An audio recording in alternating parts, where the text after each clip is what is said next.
Welcome to Leading Beyond Limits, the podcast where we explore the extraordinary journeys and insights of remarkable leaders who have pushed the boundaries of what's possible. Your host, Angel Radcliffe, who is a digital transformation leader, author, speaker, and financial educator, will lead each episode and dive deep into the stories, strategies, and philosophies that have empowered these exceptional individuals to lead, inspire, and achieve beyond the ordinary. We're about to embark on a journey of discovery and inspiration, and together, we'll learn what it takes to lead beyond limits. So grab your cape, or at least your favorite coffee mug, because we're about to unravel the extraordinary tales of trailblazers who've turned impossible into I'm possible. Let's get started. Hey, welcome back to the podcast. I am Angel Radcliffe. I am your host and the founder of Leading Beyond Limits. I want to welcome you into week 3, where we are in a new format. We are exploring the leadership micro scenarios. So if you're new here, thanks for tuning in. Hope you enjoy the format. If you have been here for the past season, guest interviews are coming. Stay tuned. But each week, we explore leadership moments that test judgment and responsibility. This week's scenario is the plan did not work. And the question isn't what happened, it's whether you lead with reason or results. We'll go ahead and dive into this scenario now. And I want to welcome back Avery and Jordan. Hello, and welcome back to the deep dive. It is honestly so good to have you here with us. It is. I have to say, being back in the studio just feels right, especially for the conversation we are about to have today. It feels a little different than our usual fare. It really does. And before we even, wade into the deep end here, we owe a massive thank you to Angel Radcliffe. Absolutely. 100%. We are so grateful that Angel is letting us cover this deep dive again. It's a real privilege to revisit this specific scenario because, frankly, every time you look at it, you see something new. You do. So a huge shout out to Angel for allowing us to explore this work. It's funny you mentioned seeing something new because usually when we sit down here, we're unpacking like a 50-page white paper or some dense academic study. Right. But today, the stack of papers is pretty thin. We're looking at leading beyond limits, and specifically, we're diving into a concept from the 52 weeks of high-stakes decisions. Right. And what stands out immediately is the format. I mean, we aren't looking at a chapter or an essay. This is described as a leadership micro-scenario. I really got stuck on that term micro-scenario. It sounds almost like a flight simulator for executives, a test environment. That's a perfect analogy. It's a pressure cooker. The idea isn't to give you some long, drawn-out theory to memorize. No. It's to drop you into a very specific high-pressure moment and see how you react. The goal here, as the text puts it, is refining the decision-maker's edge. Refining the edge. I like that. It implies the blade is already there, but it needs sharpening. It's not teaching you how to be a leader from scratch. It's about that fine-tuning under pressure. So, listener, if you're ready, we're going to drop you into the simulation. Let's do it. I'm going to read the scenario exactly as it appears. It starts with just 3 words. Okay. The plan failed. Oof. Yeah. It lands heavy, doesn't it? The plan failed. And then the scenario poses a single central question to you, the leader. Do you lead with reasons or results? Even just hearing you say that, the plan failed, it triggers like a physical reaction. It does. Those are the 3 words no leader ever wants to say or hear.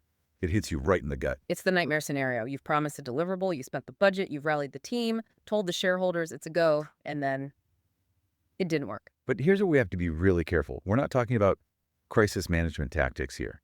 We aren't talking about how to fix a code or how to spin the PR or how to, fire the vendor. Right. This is more fundamental. This micro scenario is forcing us to look at the split second after the reality sets in. It's not a tactical problem. It's a study in what the text calls the conviction of command. Conviction of command. That sounds intense, almost military. Mm-hmm. But I imagine in a corporate setting that translates to something very specific. It does. It's about the massive gap between knowing what a leader should do in theory, we all have the books on the shelf, and actually doing it. When you're standing in the wreckage of a failed project and everyone is looking right at you. That's the crucial distinction. We all know the theories, but when the heat is on, logic can go right out the window and emotion just takes over. Exactly. So let's get into that tension the scenario presents. Do you lead with reasons or results? It implies a fork in the road, and you have to choose instantly. Okay, I want to play devil's advocate here for a second, because the scenario clearly sets up reasons as the trap. But be honest, if something goes wrong on my watch, my first instinct is to explain why. Of course. And isn't that valid? I mean, context matters, right? It is completely human. It's the impulse to explain, and deep down, it's just self-preservation. Exactly. I want to say, well, the market shifted, or the vendor was 2 weeks late, or engineering didn't give us the specs. I'm not lying. I'm giving data. Sure. I want to show I'm not incompetent. I was just dealt a bad hand. And that is exactly the seduction of reasons. You feel like you're being transparent. You feel like you're acting like an analyst. But here's where the scenario really challenges us. Yeah. Leading with reasons, even if they are 100% factual, even if that vendor really was late, it's an act of looking backward. Looking backward. Yes. Think about the psychology of the room. You walk in. The team is nervous. They know it failed. When you start with the reasons, you are effectively anchoring the team in the past. In the failure. In the failure. To you, it sounds like context. To the team, it sounds like an excuse. That's a hard pill to swallow, because Yeah. I think as leaders, we convince ourselves that if we explain the complexity, people will respect the failure. If they just understood how hard this was, they wouldn't blame me. But the scenario is very clear on this. It has this line that really just cuts deep. Explanations don't fix problems, ownership does. Explanations don't fix problems. Wow. Right. Explanations are passive. They're about what happened to us. The market happened to us. The vendor happened to us. Ownership is active.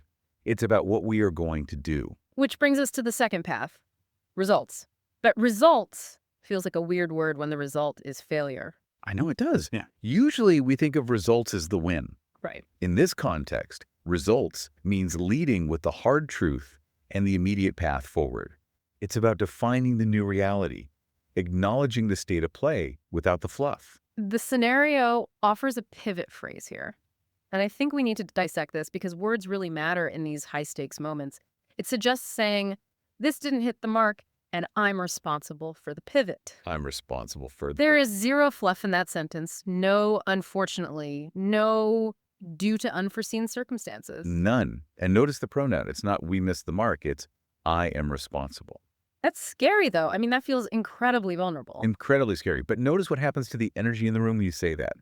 If you start with reasons, the vendor was late, the software crashed.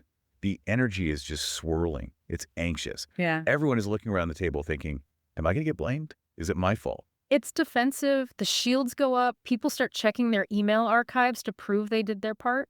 Exactly. But when you say, I'm responsible for the pivot, you ground the energy. The scenario refers to this as quiet power. Quiet power. That's evocative. It's quiet because it stops the noise of anxiety. It shifts the collective gaze from looking backward at excuses to looking forward at solutions. You are essentially saying, I'm holding the weight of this failure. I'm the container for this mess so that you, the team, can focus on the solution. I see. So you're acting as a kind of shock absorber. You take the hit so the team can get back to work without looking over their shoulders. Precisely.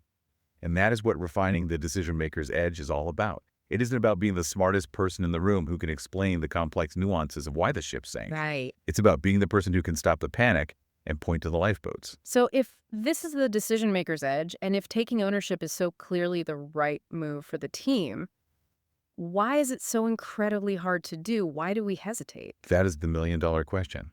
Because intellectually, we get it. But emotionally, it's a totally different beast. Right. Sitting here in the studio, it's easy to say, just own it. But in the moment, we freeze. Why do we freeze? Is it because we don't know what to do next? Rarely. This is where we have to look at the psychology of hesitation. The scenario describes these moments as gray area moments. Gray areas, meaning it's not black and white. Meaning there is no easy answer, no textbook solution. And that terrifies us. Usually the hesitation isn't because the leader lacks information. It's almost never a case of insufficient info. That's not an intellectual problem. We know the plan failed. We probably even know what the pivot needs to be. Exactly. We usually know exactly what happened. The real barrier is emotional. It's a profound discomfort with risk, with accountability, and with visibility. Visibility is the key word there for me, because if I stand up and say, I'm responsible for the pivot, all eyes are on me. Right. And if the pivot fails too, well, now I've failed twice. That's it. That's the fear. Leading with reason spreads the risk. The market failed us, diffuses the blame to the economy. The vendor failed us, diffuses the blame to a third party. Leading with results concentrates the risk entirely on you. Yeah. And that requires a level of self-trust that is very hard to muster when you've just taken a hit. It feels like there is a fear of competence involved, too. Like, if I don't explain why it failed, people will think I'm just bad at my job. Yeah. Oh, he didn't know the vendor was late. He must be asleep at the wheel. That's the ego talking. The ego wants to be seen as competent, and the ego believes that competence means perfection. It thinks competence means predicting every outcome. But this scenario is teaching us that real competence, real conviction of command, is the ability to move forward when perfection is gone. So waiting for the perfect explanation or waiting until you can perfectly justify what happened, that's actually weakness disguised as diligence. It is absolutely a trap. The scenario reminds us that certainty is a myth. Certainty is a myth. That is a bumper sticker for leadership if I ever heard one. It is, especially in high-stakes decisions. Leadership decisions are frequently made with partial clarity. If you wait until you can explain everything perfectly, or until you have a guaranteed path forward, the opportunity to pivot is gone. The momentum is dead. That connects back to something implied in the scenario that leadership is about presence. Yes, it's about being present in the discomfort. Can you stand in the front of the room, admit the plan failed, and not scramble to justify your existence? Can you just be the leader who solves it? Yes, that's it. That is a tough mirror to look into.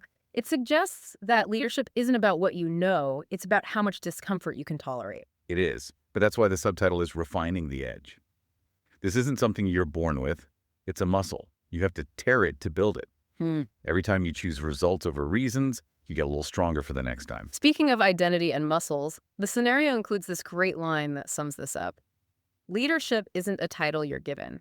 It's the way you decide. I highlighted that too. It's the core thesis. It's the way you decide. It means you aren't a leader just because you have the corner office or the equity or the title of VP.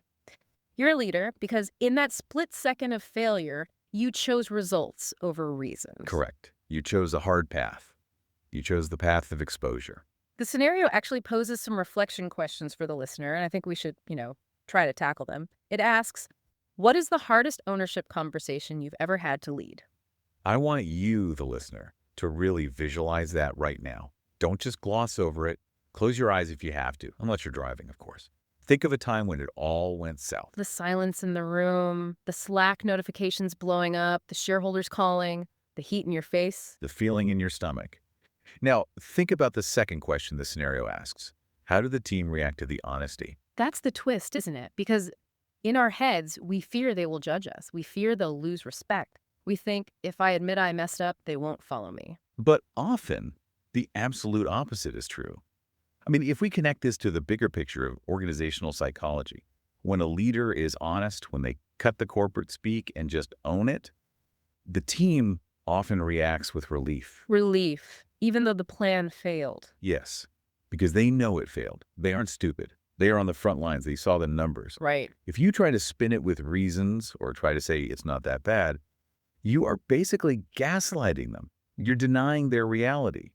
When you own it, you validate their reality, and that builds trust. It's like you're saying, I see the reality, I'm not hiding from it, and I've got us. Exactly. I've got us. That is the essence of the conviction of command. It's not about being right all the time. It's about being the one who holds the container when things go wrong. It's about safety. It is. Paradoxically, by taking the risk on yourself, you create safety for the team. It's funny because we started this deep dive by saying the plan failed. And usually we think of failure as the end of something, a funeral for a project. But in this context, the failure is actually the beginning of the real leadership moment. That is a beautiful way to put it. The failure is the prompt. The leadership is the response. And this micro scenario is designed to help us practice that response so that when the stakes are high, we don't default to our insecurities. We don't default to reasons. We lead with results. As we start to wrap this up, I'm struck by something. We haven't given a single step-by-step instruction today. We haven't given a 3-step plan to fix a failure. And we shouldn't. Right. We talked about this before we started recording. We agreed. No 5 steps to a better apology. Because that misses the point entirely. This isn't a technical skill. This is an adaptive challenge. It's about character and self-awareness. It's about sitting with the discomfort. Yes. The scenario emphasizes that these are high-stakes decisions where there is no room for hesitation. But the internal pressure is immense. If we gave a checklist, we'd be trivializing that pressure.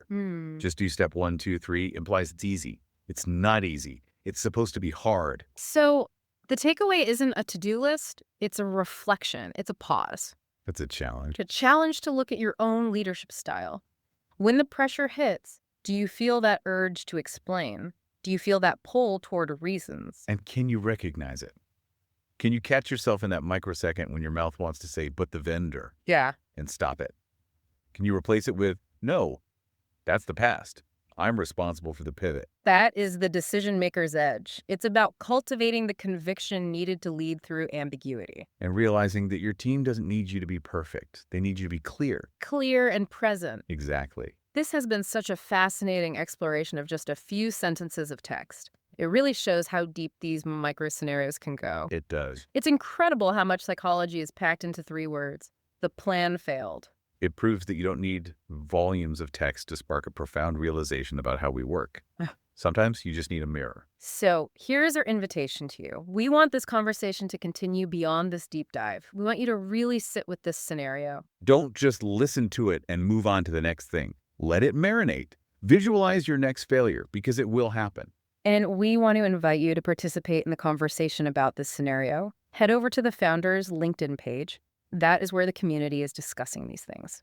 And specifically connect with Angel Radcliffe there. Yes, absolutely. Connect with Angel Radcliffe to continue the dialogue. These scenarios are her work, and there is so much value in engaging with her directly. It's not often you can go straight to the source. It's a great way to see how other leaders are navigating these same gray areas. Yeah. You realize you aren't the only one struggling with the reasons versus results dilemma. Definitely. So we're going to leave you with one final thought, a lingering question, if you will. Go for it. We talked about the quiet power of taking ownership. Yeah. But I want you to think about the noise of reasons. Next time you are in a meeting and things aren't going well, listen. Just listen. Are you hearing reasons or are you hearing results? And more importantly, which one is coming out of your mouth? That's the one. Next time the plan fails, and it will fail eventually, will you instinctively look back at the reasons or forward at the results? That's the choice that defines the leader. Thank you so much for listening to this deep dive. We'll catch you on the next one. Take care. Thank you for tuning into another inspiring episode of Leading Beyond Limits. If you enjoyed today's conversation and want to hear more from our incredible guests, don't forget to subscribe, rate, and review us on your favorite podcast platform.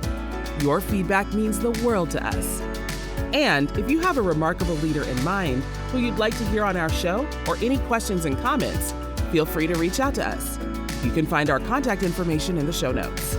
Remember, leadership knows no bounds, and with the right insights and determination, you too can lead beyond limits. Until next time, keep reaching for the stars and leading with purpose.